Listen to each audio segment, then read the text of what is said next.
Hello, and welcome to the Citizens of Craft podcast, where we explore the objects we love, the reasons we love them, and the people who bring them to life. I'm your host, Megan Black.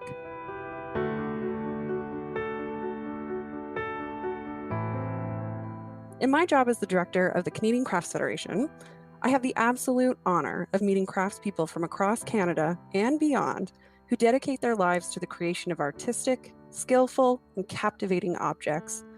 Woodworkers, glass sculptors, jewelers and potters, textile artists, fashion designers, furniture makers, and more.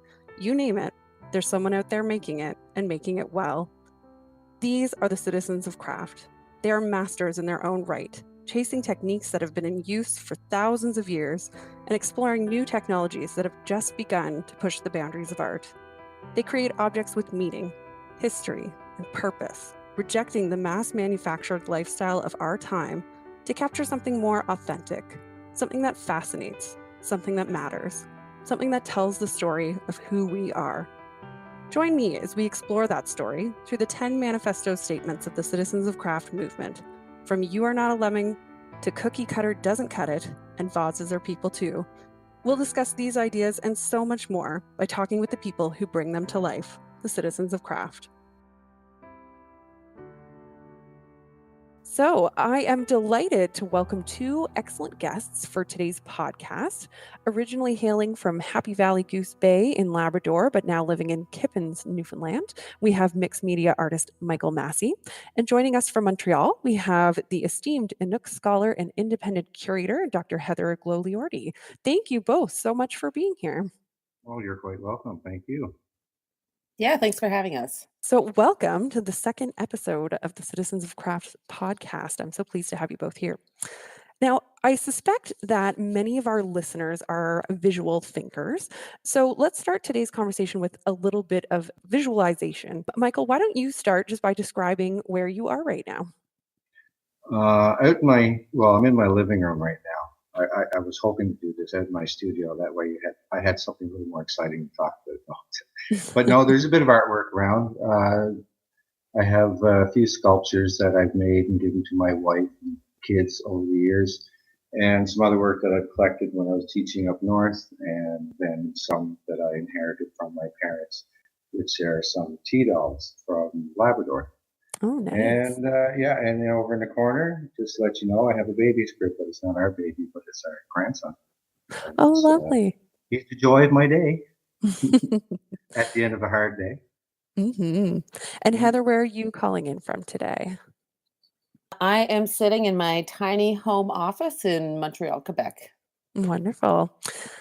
So while we're in the midst of doing a little visualization, let's try to take it maybe one step further. So I think that one of the greatest misconceptions that the general public might have about the arts sector is kind of the typical day-to-day of a career in the arts. So I thought it might be interesting to have each of you walk us through what a typical day looks like for you. So Michael, when you're about to step out your door and through the other door into your studio, what lies ahead of you? What tasks are you typically going to walk through in a day of making?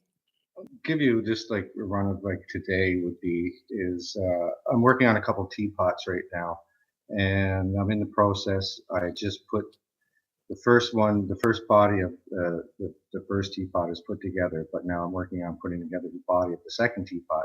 And I just yesterday was able to get the two halves put together. So when I go back out, it'll be cleaning up the edges to get them even, and then I have to fit the end plus flatten the bottom, and then solder bottom, solder back. And once those two on, then I have to clean up the brass a bit.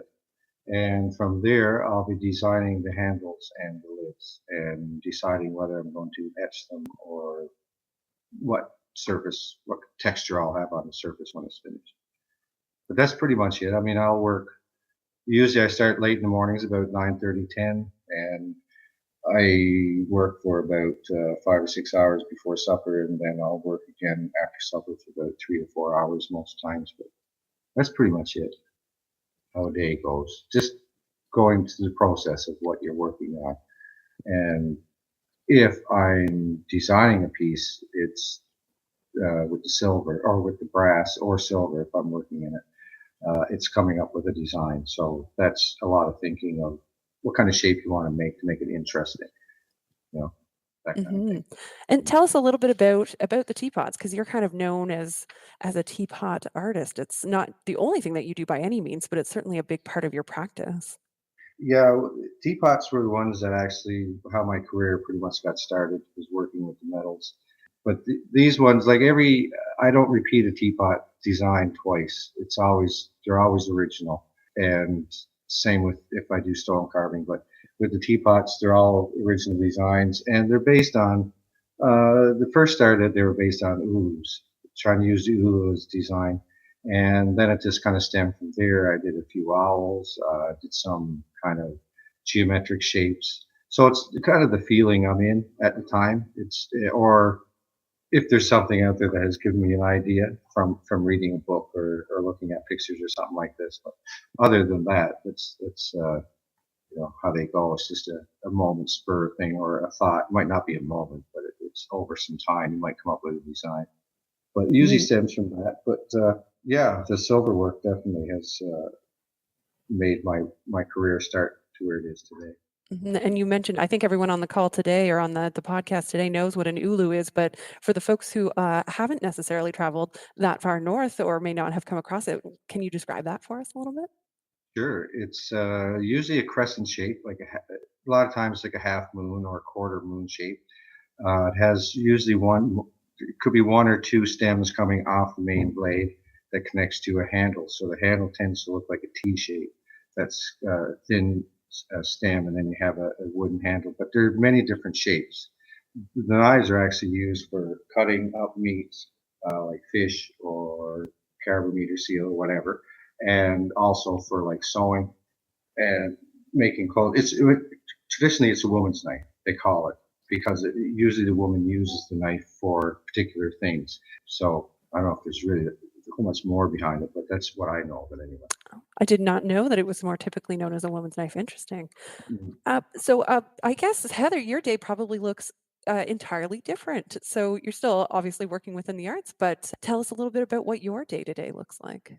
Yeah, I mean, I guess the great thing about being both a professor and a research chair is that and also an independent curator, is that I don't really have a typical day. I mean, some days I'm home and I'm trying to write. I can't write at work, and then other days I'm running from meeting to meeting, or maybe I'm prepping for a guest lecture, or I might be traveling in order to do some work, or if I'm installing an exhibition, then that could be putting out any number of fires or trying to being present at the installation or coordinating with artists. There's a lot of emailing in my job. There's a Mhm. lot of coordination of things. But I would say that that's one of the joys of my career, is that I don't really have a typical day. I have a lot of different things and that are happening all the time. And I get to work in a lot of different ways with many artists, which is really the joy of my career. Oh, absolutely. I definitely feel that way about working at the Canadian Crafts Federation. Every single day is different. Every single task kind of brings you to a different community or a different perspective or a different group of artists. So it's I don't think that a typical day in the arts really exists in the sense that no day is really typical. So, despite having worked in some of the same circles, correct me if I'm wrong. You two actually know each other fairly well. So you're in different parts of the country, but how did you meet? How do your two worlds intersect? Well, my parents knew Heather's parents quite well, and her grandparents and that. And I didn't really know Heather that much in Goose Bay. I left in '86. She's quite a few years younger than I am, and so when I left in '86, I didn't spend as much time back there. And then I'm sure what year Heather left to go to her studies, but I was pretty much in Halifax or in Stephenville when that was happening. But we've met a number of times over the years through conferences, exhibitions, and those things. So, but it's always nice when we meet up, just have a chat and stuff. More Hmm. home talk. So forgive me, Heather. I didn't know that you were originally from the Labrador area. Yeah, I'm an Inuk from Nunatsiavut. My father is from Hopedale. My mom's a Newfoundlander. So my father is from further up the coast, but I actually grew up in Happy Valley Goose Bay. Of course, Mike, I was 7 years old in 1986, so I did There you not know go. you back Yes, then. that's right. And that's a big reason why I knew it was around like that for that reason. We didn't, But yeah, no, we met at I think the first time that we met as adults was at the Inuit Modern Conference in Toronto, and we've been in contact ever since. But of course, I had been studying and admiring Mike's work for years before that because he's one of my artistic heroes, really. Well, thank you. Wow. I mean, craft is such a big world, but it's such a small world at the same time, right? Yes, very much so. I think Indigenous craft in particular, for sure. Mhm. Yeah, it's even smaller. So, in this small circle, everyone has a different way of getting to that small circle once we kind of step through it and get into it. But, everyone's story is a little bit different. And the value of that story is immensely important to the work that you're both doing today, to this day. So, this value and the truth of our own paths, it really ties well into the manifesto statement that we're focusing on for today's episode of the Citizens of Craft podcast. And that manifesto statement is: we value the unique and enduring. As an authentic human being, you appreciate things that don't scream assembly line. So I'm assuming that you guys have had some time to sort of think about that particular statement. What were your thoughts when you first heard it? Yeah, it was a topic we had many times in school where, we had it as a debate amongst our class. We get the whole class together and we'd have it as a debate. So we divide the class up, and we'd have to be for it or against that whole Mhm. idea that there is a separation. But I think they're both related. It doesn't matter really to me. Craft it was meant. They look at it as tools. But most time, I should say, it is looked at it as tools. Uh, it was used, for making baskets or clothing or things like this. Whereas paintings can be, and sculpture and architecture and all that can be considered art because they were saying, from what I read, it was said that there's more thought gone into the art than there is into the craft. And I just totally disagree with that in a Mhm. lot of ways because there is a lot of thought that goes into craft. I know a lot of people who are sculptors, clay sculptors. They work with ceramics, and I know a number of jewelers, and I know that a lot of them don't repeat the same image twice. They well depends. They might make a series, but I think there is a difference, but there's also quite a bit of similarity between the two of them. A lot of times I'm referred to as an artist. I don't mind that. If I'm referred to as a craft person, I don't mind that either. I mean, I understand where people are coming from. It just depends on the group of people you're talking to in that, I think. But in all reality, the way I see it is there is a difference, but there's not that much of a difference. I mean, Mhm. it is technical, but so is painting. Painting can be Mhm. technical, and so is architecture is obviously technical. So I mean, there is a lot of similarities into it that way. So I mean, that's how I view it anyway. Yeah, all those lines intersect, Yeah. right? So, Heather, what were your thoughts about that particular statement about valuing the unique and the enduring? Well, I think that Mike is jumping right into talking about craft versus art, which I think is a Mhm. still an ongoing debate. In Sure. terms of valuing the unique and the enduring, what I think about is the very long continuity of Inuit in particular, or Indigenous art practices in general. And I think that there is often I mean, we can get into it, but I think that there is often this idea that Indigenous art is based in a very long continuity of artistic practices. So things that are going back over millennia that we still see today. And so even though the medium and the materials have changed, the artistic practices are enduring. Yeah, and Heather, you really touched on it there, that idea of things, of that continuity and that line that comes through. So when you are, living and working in your daily lives, how do you reject that mass manufactured kind of lifestyle over your time? And has your perspective on that topic, on being connected to handmade objects and to Indigenous arts specifically, has your perspective changed since you started your career in the arts? I always have. That's why the big reason why I only make one of the times is I it was interesting because in school when I first started in ASCAD doing the jewelry pretty much full time is we had to do a lot of earrings and brooches things like this, and for me they were too tiny to work with. And then before Christmas one year we had to make a hollow vessel, and that's when the teapot started. Mm. And as soon as I made the first one, I knew I wanted to make more. And I knew they were all going to be different because that's how I would prefer to work. It makes me think a lot more instead of reproduction. And I wouldn't want to do reproduction anyway because they're all handmade. They wouldn't be exactly the same. And I wouldn't want to get into an assembly line whole idea. But anyway, I prefer it so that there's just one of a kind out there. There's not 10 of a kind or 100 of a kind or 300 of a kind of thing. And that's with earrings and brooches, you can do 300 of a kind. That's fine. But for teapots, no, or tea sets for that matter, I still prefer to do just one of a kind sort of thing. I've always been that way. It's interesting to watch how reproductions are made, but to actually get into reproductions, no. Even when years ago, it was interesting growing up at the crafts and going to the craft shop where my mom worked up in Labrador, and they had those fake epoxy reproductions of Inuit sculptures, and they were horrible. I hated them. Oh.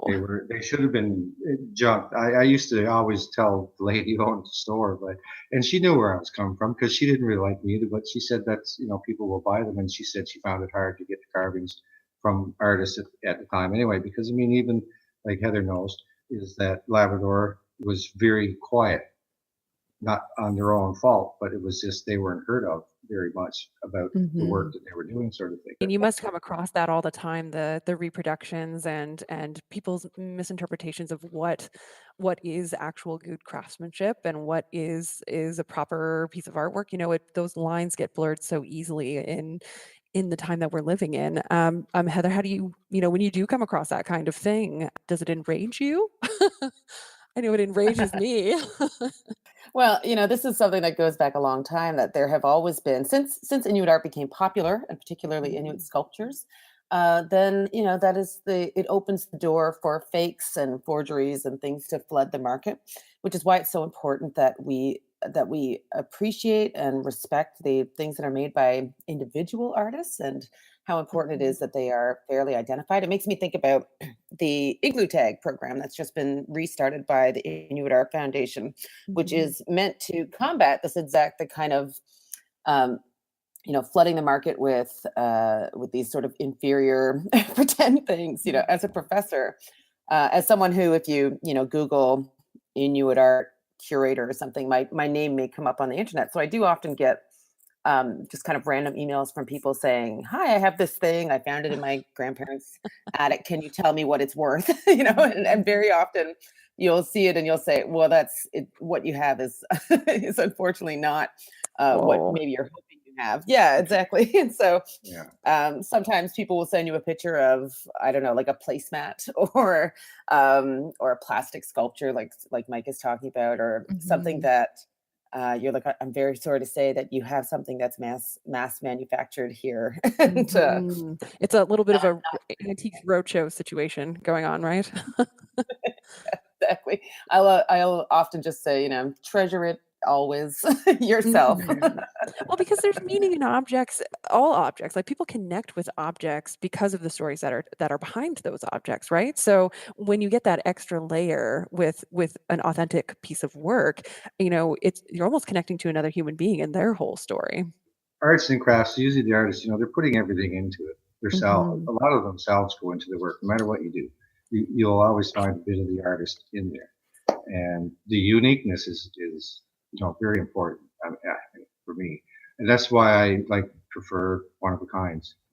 Or not just for myself personally, but for any other pieces, because it just makes it that much more interesting. There's only one out there. It's like all the old sculptures, over in Europe and over in Italy and everything else, but they've been around for centuries, and being done today will be around for centuries too, I think. One of the things that I would say about Mike's work is that something that he told me years ago that stayed with me, and that is that every single one of his pieces has a story that goes along with it. And it might be a personal story, or it might be something out of Inuit oral history, but there is a story that goes with each and every one of his works, which I think really contributes to understanding them as really unique, distinct productions. Michael, why don't you share one of those stories, and please continue with your thought too. Okay, well, seeing I'm on a podcast, I'm not talking to like a group of kids, because this happened once before and I didn't even realize. It's a piece like a teapot I call puber tea because I like having fun with the little T at the end of the word. So anyway, that title came about because our oldest daughter was, oh my goodness, I don't know what grade she was in, 2 or 3 or something. Anyway, she came home from school that day, and my wife was dreading her coming home from school all day because she knew she was just finished doing sex education in school for the first time. Mhm. So she didn't know what she was going to expect to come out of her mouth, kind of thing. And at the end of the day, so anyway, Joanne met her at the door, met Keisha at the door, and then next thing you know, she just stood there. And Joanne said to her, she said, "How was your day?" And Keisha said, "Different." And then her mother said, "What do you mean?" She goes, "What did you guys talk about?" And then next thing you know, she brings up, she said, "You know what the teacher told us?" And then she went on with the story of like how babies are born. So anyway, it was hilarious what she had said. I won't repeat it here. I could, but I don't know if I should. But I didn't with the kids either. I just had to stop at a certain point. But anyway, I was really stuck. I was working on 5 teapots at once at the time, and that teapot body wasn't doing a thing for me. But when she came home and she made the statement she made, it just kind of clicked in. So the teapot ended up being called puberty. So I ate sperm on the side, all over the teapot. Plus, the handle was meant to look like the tail of the sperm. And then the spout was made of, it was male genitals, and that was only referring to the Japanese teapots, because if you look at Japanese teapots, most of them do look like male genitals, but it was for only that reason. But yeah, It's a so little it's just scandalous there in your teapots, Michael. that one. Yeah, that was one that always comes to mind.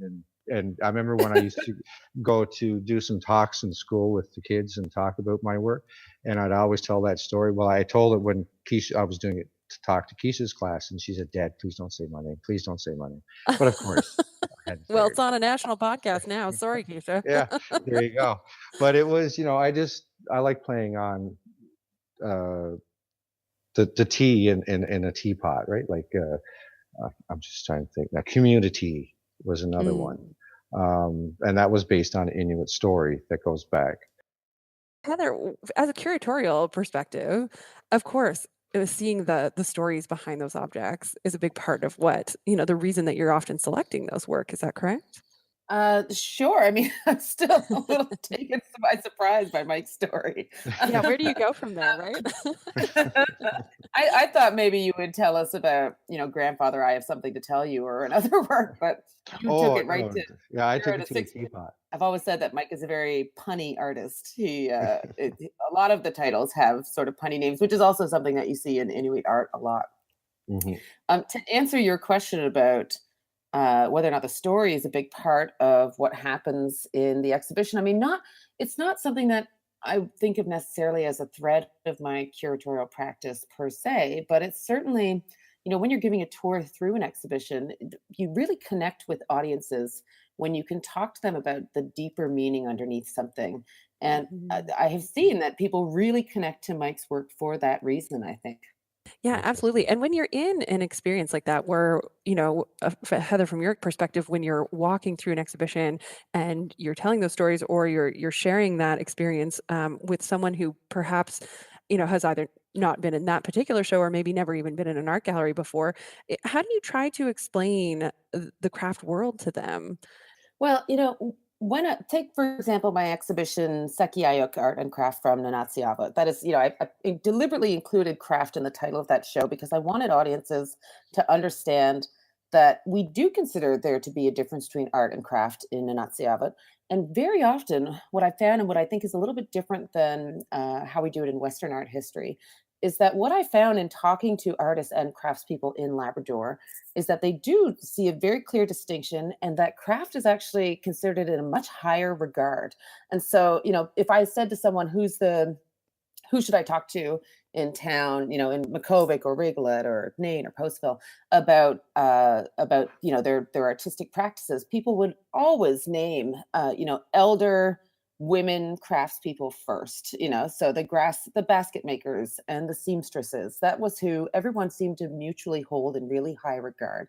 And it stuck out to me as something really interesting. So when I am walking audiences through that exhibition, I try to underscore for them how valued craft is in the community and how that is contrasted with, for example, what people get compensated for making their craft practices. How much knowledge and intergenerational wisdom is passed down through these practices, and yet how they are not really fairly compensated on the same scale as in the arts. For example, elders who, I won't name names, but elders who have been making grass basketry for, all their lives, learned as children, have perfected their artistic craft. And then I remember talking to one woman who told me that she would measure the price of her baskets. Grass basketry can take months and months to complete, and she would measure the price of her baskets by $5 an inch. And so something that had taken her, a month to complete, week to complete, and then she was charging like $100 or $200. Just crazy the difference in the value that we place on things inside the community versus the value from outside. Wow. Yes, and I know exactly what you're saying there, Heather, because I know when I for a summer in high school, I did work at the craft shop and looking at the grass baskets, and I knew even back then that they were worth much, much more than what they were charging for, like $60. You can buy a grass basket that was 6 to 8 inches across, about 4 inches wide, and about 2 inches high, and it's amazing work. But I mean, the prices were just outrageous. I couldn't believe, and it's exactly what you said. It's like it just doesn't hold a high regard whatsoever when it comes to pricing. It's always on the low end. It's very, very seldom on the high end. We often, we see the word craft misused all the time. So, the words crafted, handcrafted, artisanal, those get really bandied about pretty regularly in advertising for things that are clearly not handmade. So, Yeah. Starbucks and talking about artisanal sandwiches and car companies, yogurt, those kinds of things. I remember not that long ago, just a couple of years back, seeing a cigarette ad in a magazine that described their cigarettes as crafted. And I almost threw the magazine across the room. I remember just being so annoyed by that. We're talking about large scale mass manufacturing here. It's so corporations see the value in using those terms to sell their goods, but it makes things difficult for artists who are actually working in what I would call true craft. So it's kind of understandable that consumers are confused about that value, or confused about the pricing, or confused. So how do you fight against this in your own experience? Maybe you can tell us a time about if there's someone you're close with or someone who's not in the craft community. How do you talk about it with them? Like, what really makes people get that value? Well, if I use basketry as an example again, here's what people don't understand when they're looking at the final product. Grasswork in Labrador, in order to do it, first you have to wait until it's right around now, actually. It's between the first frost and the first snowfall is the only time of year that you can harvest your material. You have to go out on the land. It's it's physical labor to go out and get those things. And then you have to dry it over months and then wash it and dry it again and wash it again. Just to be able to prepare your materials, it's very labor intensive as well. Finally, you get to working with the finished product. And if you can picture a long, skinny blade of grass, this is, we call it evic, it's saltwater seagrass. And to take it, you take a little needle and you run down, the blades are less than half an inch total. And you run down two sides of the spine with a needle so that you separate the leaf from the spine. And then you coil all the spines together. And then you very, very tightly you thread the grass like it's you thread a needle with grass, like you're literally sewing with it, and then you wrap around and around this inner coil. So just all the stages leading up to even being able to make the basket, and then the actual production of the basket itself is so incredibly painstaking. And so someone is pouring years of knowledge and experience into this practice, which is extremely difficult, and they're working on it for hours and hours. And then when you get to this final product and you've got this little basket you can hold in your hand, maybe, or one that's larger that took a lot longer. And that could have been the result of hours and hours of work, maybe, a month of picking it up every evening and starting over again. And so when someone is putting so much of themselves into that and their knowledge and time, you really very quickly start to see how we do not fairly compensate people for all of the work that they put into that, but how special it is because they do put all of that individualized work into it. Mhm. That's what I try to underscore, is that you don't see all of the steps that lead up to the final product. And so it's not just coming off a manufactured line. It is someone is like pouring themselves into that piece. Mhm. And Michael, you must get that question a lot. I find a lot of times people try to understand, if they don't understand the technique, they at least can understand how long it took someone to do those kinds of things. You must get that question all the time, especially with the teapots. Yeah, it's interesting. Well, the price value, it's interesting because like a lot of people think they're a lot, can be a lot cheaper than what they or are a lot cheaper than what they are. And that's only gone up over the years because of over time, which is a nice thing to have happened. And that's basically because of the gallery I'm working with right now. Mhm. And but the interesting thing is that, you know, a lot of people think that the crafts are much easier to do. They really do. I have a number of people I know that think that the craft end of it is much easier because it you know, shouldn't take you that long. I mean, you're making something quite simple or whatever, but you know, they don't really truly understand the full process that it takes to get a piece finished. Mhm. You know, how many hours you actually put into it, and you're trying to make it just right before you send it off, kind of thing, or before you exhibit it or whatever. So Mhm. there is a lot of labor intense work, but it is a lot of heart and soul goes into your work. I think, you know, myself personally, I make sure that I try and put as much as myself in these pieces I possibly can.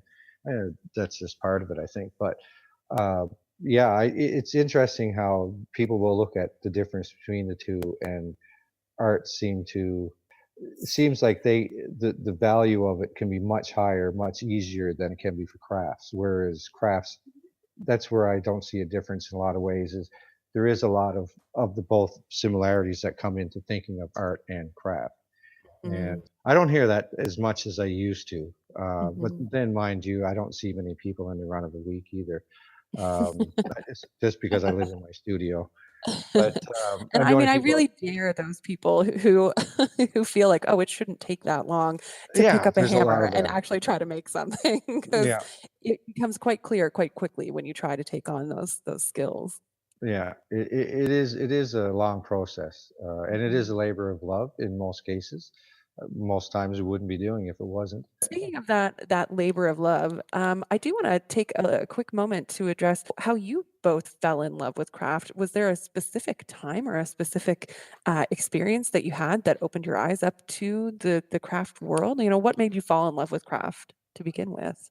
I'll start with Heather. Well, I mean, I don't know, but I would imagine that it was being a little girl. You know, my grandmother, who didn't speak almost any English, she was almost fluently, exclusively spoke Inuk. And when I was a little girl, she moved from Hopedale to Goose Bay because she had to go into the hospital. She had some sort of late in her life health problems. And so we spent a lot of time just me sitting with her while she would sew. And I had known for a long time that she was a very famous seamstress. And so people would, you know, even after she passed on, people would say to me, "Oh, you're so good at that, Heather. You're just like your grandmother. You're just like your grandmother." And that I think made a real impression on me because I hadn't got to know her very well when I was little. And so having that connection to her made me want to take up sewing and you know, making things and beadwork and that kind of thing. Mm. And you, Michael?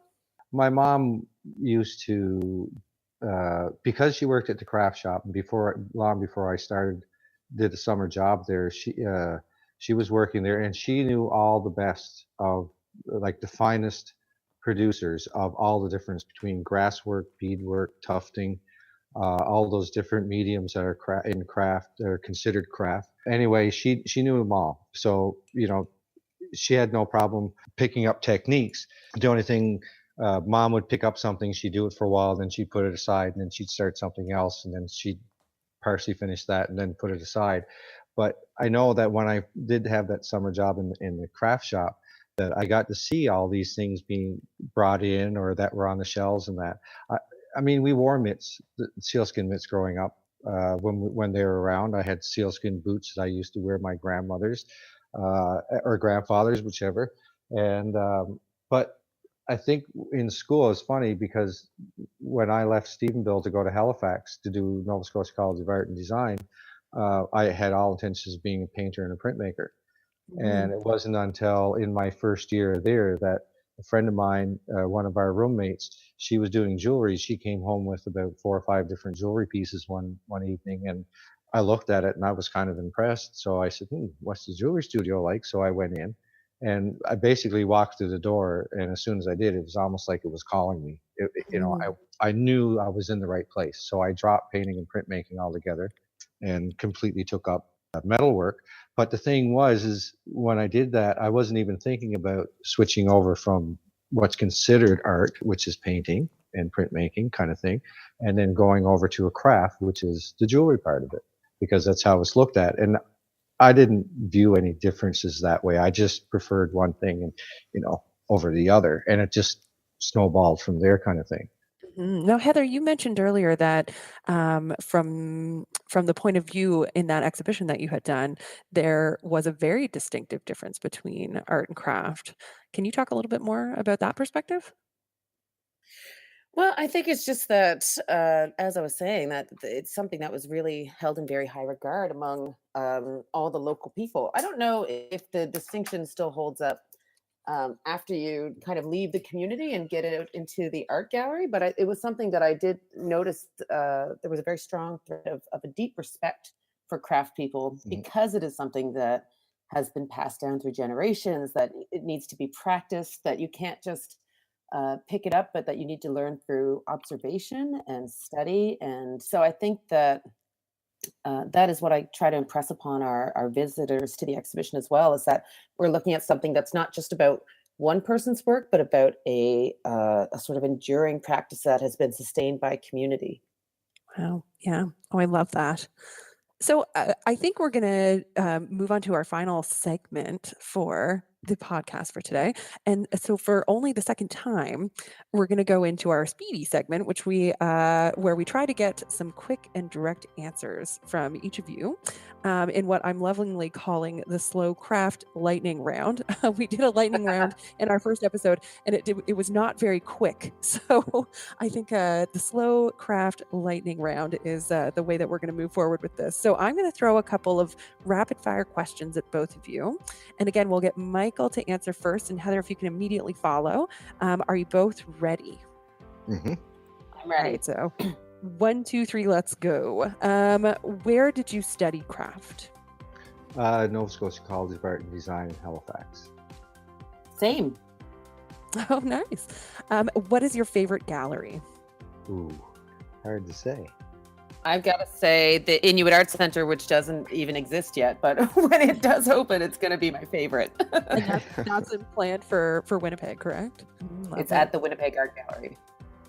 So this one's a pretty specific question, but I'm quite curious. What oftenly mass-produced item do you only buy handmade? Would be clothing, like mitts, traditional made mitts or something like that, or moccasins kind of thing. I think I'm in the right spot there. And Heather? I don't know if I can say exclusively, but I try to buy from Inuit artists as much as I can. So anything made by an Inuit artist, whether we're talking about fine art or clothing, pins, jewelry, all that stuff, I try to buy from artists as much as possible. Lovely. What is one piece that you wish you had made yourself? One of Crew Ashevak's pieces. I mean, I just, because of his work, is just fantastic.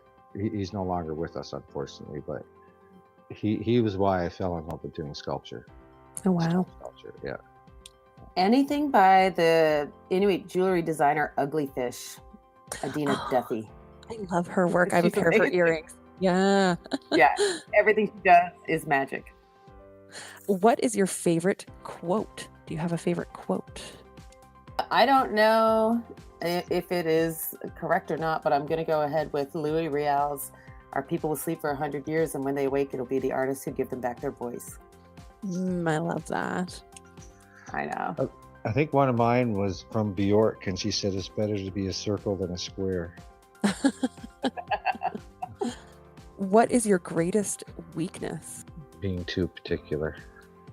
I got to side with Mike. I'm a bit of a perfectionist. I can't let things go. A good skill in the craft world. You have to be particular. If you were not an artist or a curator, what would you be? I almost became a fireman, followed Dad's footsteps years ago, but Oh, wow. deterred me because of heights. Don't like heights, so I wouldn't have been a very good one. I like to think that I would be a detective. I love true crime, and I often think that art history and especially archival work is a little bit like detective work. So I think I would have pursued that if not this. Does your family understand what you do? Yes, I've always had the support, which is nice. I don't think they really thought that it was going to go anywhere at first because just it was the arts. Basically, it was the thought. But then as things started going further, yeah, they really did. I've had good backing with both, not just my family, but my wife's family as well. Very supportive on all Lovely. sides. Yeah. And Heather? I've often said, like, my parents never encouraged me to have some kind of a fallback career. When I went to NASCAD, I had no idea what path my life would take, but they were always supportive of me pursuing the arts. They never said, well, what are you going to do with that? And it turns out there are all kinds of things you can do with a career in the arts. Mm-hmm. Proving it through what you're doing every day. Who had the greatest influence on you? I would have to probably say Ray Mackey. When it comes to, he was my instructor here in Stephenville. First year I started here in Stephenville in '86, first and second year, and it was through his way of thinking. He also loved the puns, which really worked out for me. But I learned to draw in his class, and it was just the way he taught. He could explain everything so well and make you feel comfortable doing what we was doing, right? And just letting us be who we were. And that was it. So. And Heather, who had the greatest influence on you? The year that I started my graduate studies in curatorial practice, I was invited out of the blue to attend what would later become the first meeting of the Aboriginal Curatorial Collective. And I met, 15, 20 people that year, including Ryan Rice and Barry Ace and Leanne Martin and all these Indigenous curators and artists from across the country who really changed the way that I thought about myself and about art in general. So I have to give it up to that whole organization, basically, for profoundly influencing me. I didn't even know what curatorial practice was before 2005. So it opened a whole world for me. What do you wish more people understood about craft? The amount of time it actually takes to do the work. I would say that plus all of the knowledge that people are bringing to things that takes years and years and years to master. So it's not just the time that they're investing now, but the time that they put in over their entire lives. Mm-hmm. Hear, hear. So that is the end of our lightning round. I never get to use this bell in real life. This is the first time. It's become very much an important part of this lightning round. So thank you so much for playing along. So this brings us almost to the end of our time together for the podcast. So thank you both so much for being here. But I just want to end by giving our listeners a chance to hear about what you're both up to next. So what's coming up on the horizon for you, Michael? Well, it's hard to say. It goes by time. Right now, just continuing working on my work. Really don't. There's no exhibitions or anywhere else. This was a pretty busy summer for traveling and stuff. I did a festival up in Whitehorse there, the Attica Festival in August, and I was also in Winnipeg. And if I can just throw this in there, saw the show in Winnipeg, and it was fantastic, Heather. It looked excellent at the WAG. So that was nice to see. Nice to see all the work laid out like it was. But yeah, other than that, it's just continue working on pieces and selling or sending them over to Vancouver and going from there. But we'll see. We don't know nothing definite yet right now. So continuing to do what you do best, which is the making, right? Exactly. Yeah. And Heather, what about you? Well, I've got two kind of intertwined things. The first, of course, being the aforementioned opening of the Inuit Arts Center. I'm the guest curator. We're going to open in 2020 in the spring or early summer. And I'm really excited that I'm working with a team of 3 other emerging Inuit curators, so that there's 4 of us representing all 4 of the Inuit regions in Canada. And so we're working on a big show together, but I'm also through the Inuit Arts Center and through some other places, I just got a big partnership grant.